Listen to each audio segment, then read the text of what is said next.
guitars, it's Rowan J. Parker here, introducing Fusion Essentials, a series of lessons all about the art of fusion guitar playing. And today's lesson and the several subsequent lessons will deal with the subject of outside playing, exactly what it is, and some approaches to enable you to do it. However, before we get into that and today's lesson, I'd like to encourage you to head on over to my website, which is www.rowanjparker.com. There is a whole bunch of stuff on that website. You get access to lots of lessons, and there's backing tracks you can download. There's a store on the website where you can buy stuff if you feel so inclined. You can also subscribe to the website to get access to a bunch of other free lessons and all the tab for the lessons on the YouTube channel. I should tell you that I also do Skype lessons, so if you're interested in getting some specific one-to-one help rather than just having a general video, I'm more than happy to do that, and I've got about 25 years teaching experience, so whatever you're into and whatever stuff you would like to learn, I'm certain I can help you. So you just need to drop me a line on the website if you're interested in that. Okay, well, I think that does it for the introduction. Let's get into explaining exactly what we're going to do today. Outside improvisation, fusion essentials. Let's get, well, I would usually say rock, but in this case, let's get ready to light jazz or fusion. Let's do it. Okay, before we get into the body of the lesson, let's discuss a little bit what outside playing actually is, because it's very misunderstood. To put it in completely simple terms, outside playing is really playing wrong notes. It's playing notes which do not belong to the chord or the harmony or the prevailing tonality or scale that you're playing in at that moment. So, to put it in a layman's terms, it's playing bum notes. But the skill in outside playing is to actually make these bum notes sound good. To put it in a more sort of, musical context, it is the deliberate introduction of dissonance into your improvisation to create tension and therefore produce a more exciting and interesting solo. So a lot of people think there's some sort of magic bullet formula for playing outside, and if they just learn this scale they'll be able to play outside. Well, there are various things you can use to help you play outside, but there is no one magic way of doing it, and it requires a lot of practice and dedication to make your outside playing start to sound good. So here's just a note of caution before we get into the lesson. If your improvisation is at the stage where you're not comfortable playing inside tonality, and what I mean is that if I present you with a chord, say A minor 7, you've got to know instantly what to play on that chord to play inside and have a very good grasp of what an inside tonality sounds like before you can attempt to play outside. So these lessons will really only be effective for you if you understand how to play in first, okay? Because if you can't play in properly, I think the notion of being able to play out is really going to be beyond what you can manage.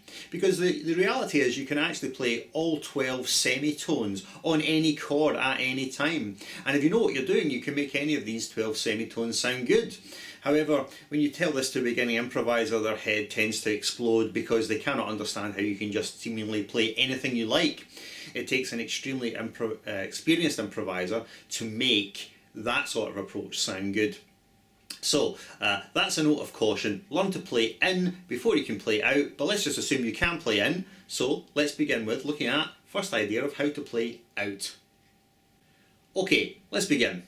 So first of all, I'd like to point out that all these exercises we're going to do today, and for the subsequent several lessons afterwards, will all be dealing with what's called static harmony, which really means just one chord that doesn't go anywhere, one single chord, because this is incredibly common in fusion to have a one chord vamp to solo over. So the chord we're going to be dealing with today is very simple, A minor 7, because I'm sure that's a chord that everyone's familiar with and a key that everyone's familiar with, even if you're a rock player. So before we discuss any outside possibility, let's look at the most inside possibility we could have. The most inside scale you can play on an A minor 7 chord is an A Dorian mode. So I think it's worthwhile having a look at the notes in this A Dorian mode and then listening to how they sound against the chord. So let's just have a listen to our A Dorian mode. It is A, B, C, D, E, F sharp, G and A. the great thing about this particular mode on this chord, A minor 7, is that every note in the scale is concordant with the chord. What that means is that every note seems to sound good with the chord. So I'm going to give you a little bit of cheesy bossa nova backing here, an A minor 7 chord, and we'll just play all the notes of the scale against the chord, and you'll be able to hear that basically all these notes do sound, in fact, sound good. So let's have a listen. Okay, let's have a listen. A, which is the roots. Sounds good. Then B, which is the second or ninth. Then C, this is the flat third or minor third of the chord. And then we've got D, which is the fourth or 11th of the A minor 7 chord. And then we have E, which is the 5th degree of the chord. And then we have F sharp, let's listen, which is the major 6, sounds good. And then we have G, which is the flat 7th or minor 7th of the chord. And then finally A, which is the roots again. So have a listen without me talking, and you should be able to hear that every single note in the scale sounds good against the chord.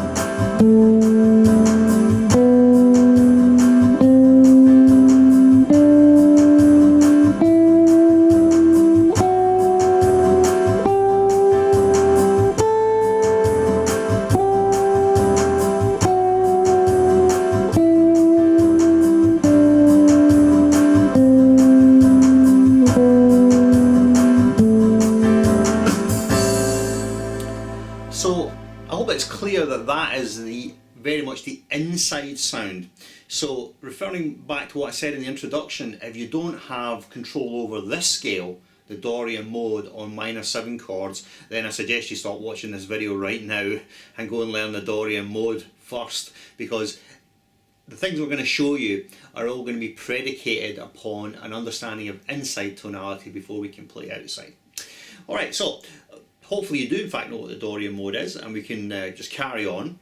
Let's look at our first, possibly slightly dissonant choice.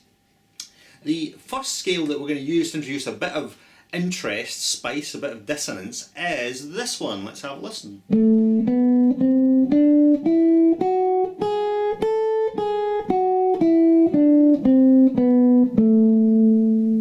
Now possibly the eagle-eared among you will notice that that is in fact a melodic minor scale. It is A melodic minor.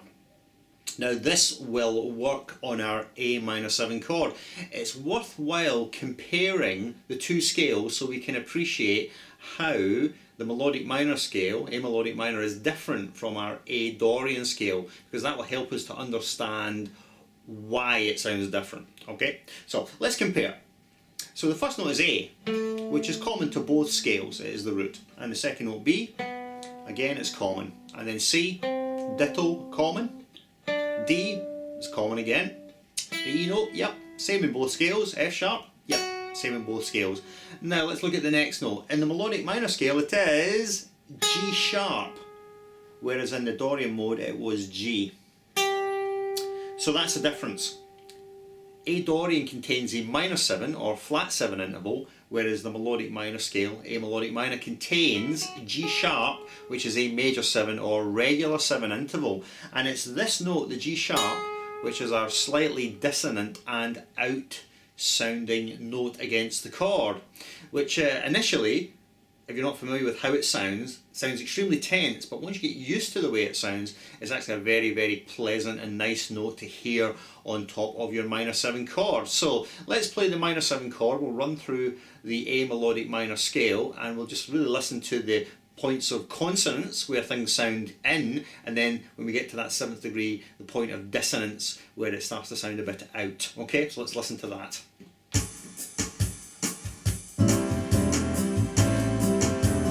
A, roots, very consonant.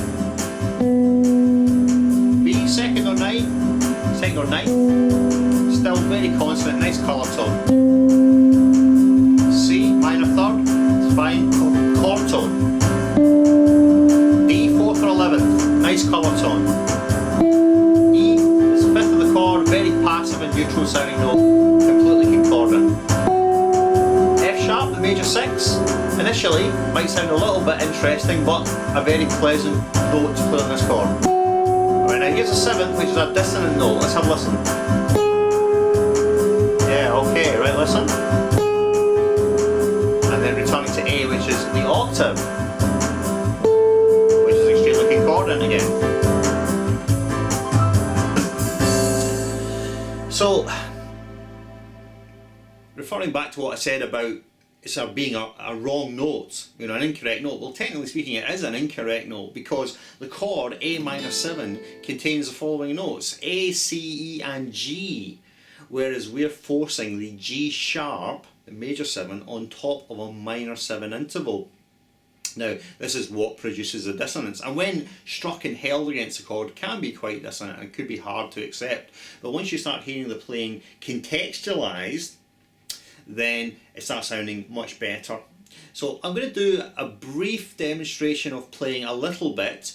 First of all, just with a straight Dorian mode for the completely inside sound, and then I will introduce a little bit of A melodic minor, and you'll be able to hear it starting to sound a little bit outside. Alright, so let's do that. Okay, so let's play a little bit inside to start with, a brief A Dorian demonstration, and you'll see that everything sounds very pleasant and melodic, but totally within or inside the tonality. So let's have a listen to that.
Okay, so that's totally inside.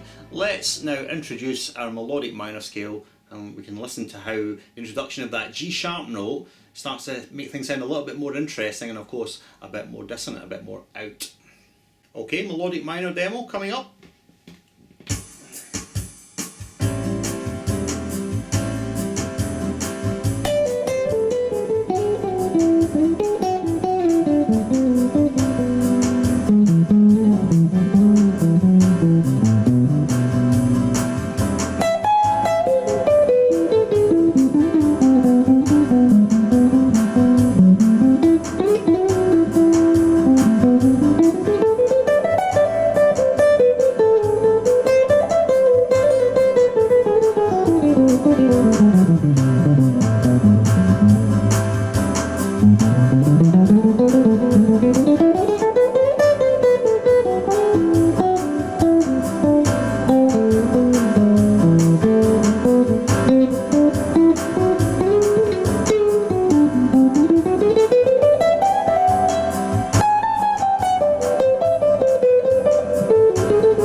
Okay, so that demonstration was almost completely just straight A melodic minor. I think there was a couple of passing tones that snuck in there, but we'll ignore them for the purposes of this discussion. That was A melodic minor. So I think you can tell just by listening to that, it has quite a sort of, has a tension to it, but also has a sort of stark beauty to it.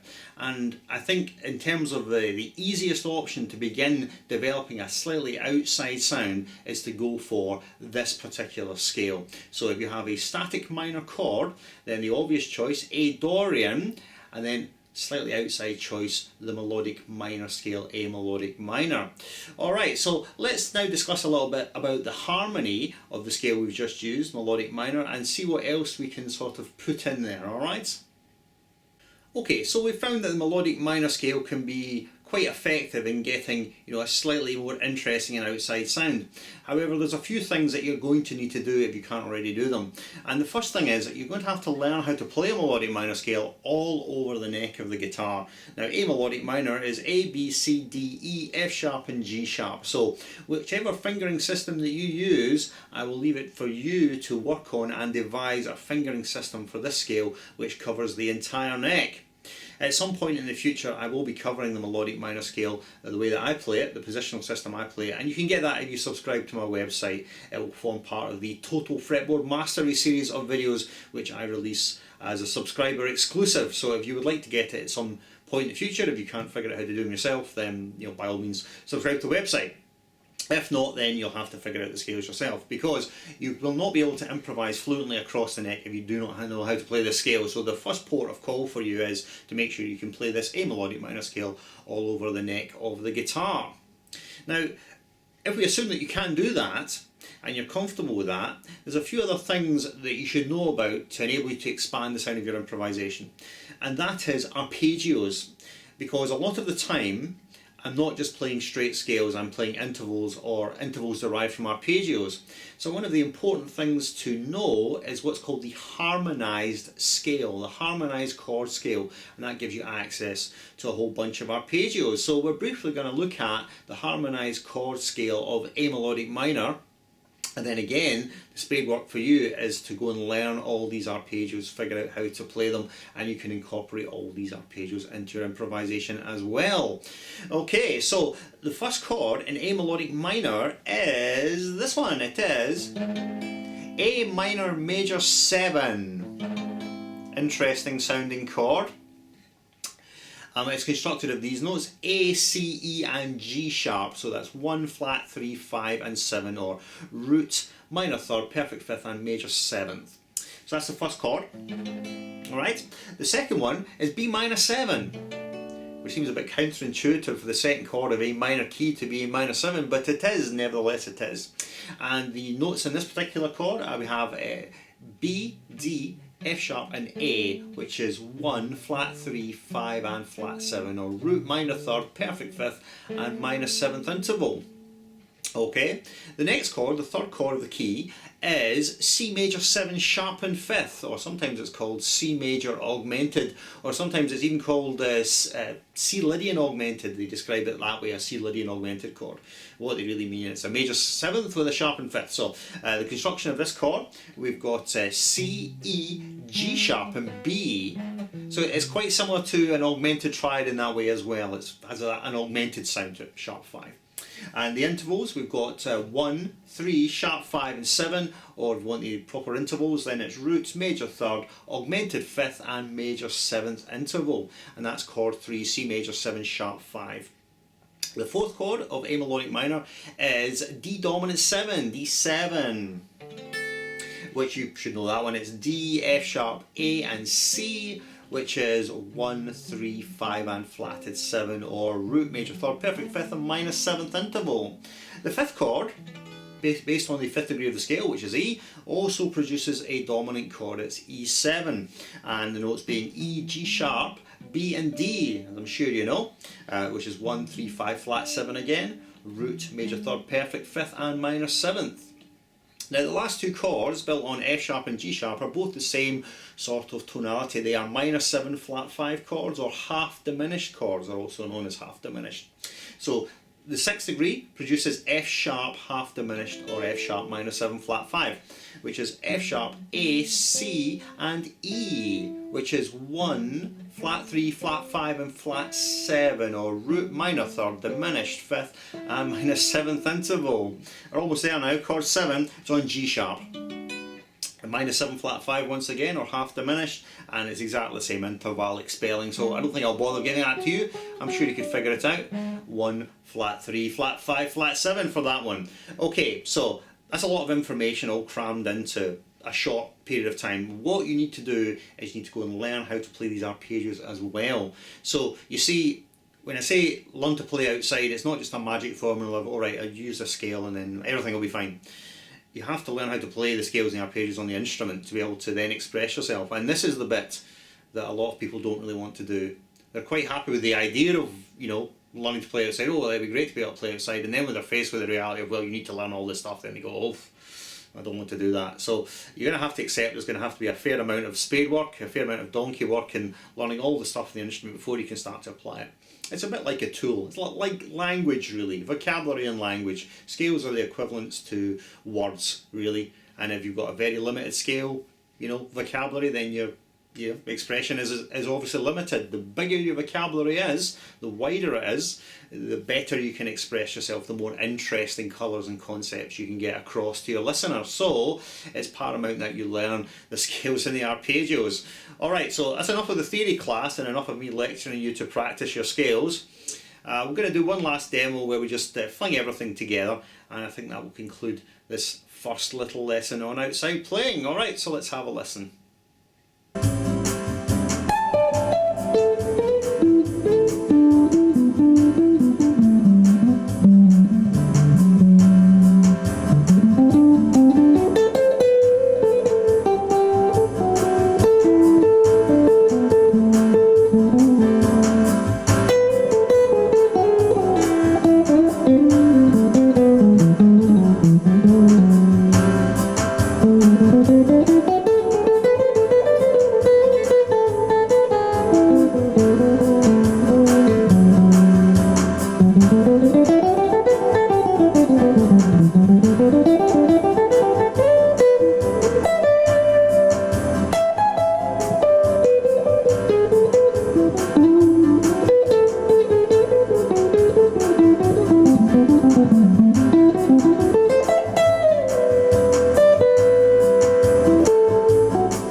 So I think you can see in that improvisation there was quite a nice balance of inside Dorian scale playing with a little bit more outside melodic minor sounding things. And again, it's because of the way that I played, there's a couple of little passing tones that did creep in there, but it was for the vast majority either straight Dorian or melodic minor. So that concludes this lesson. I hope you begin to see how we can just, you know, get away from that very inside sound just by changing one note. And on the next lesson we're going to look at another option which is considerably more outside than that.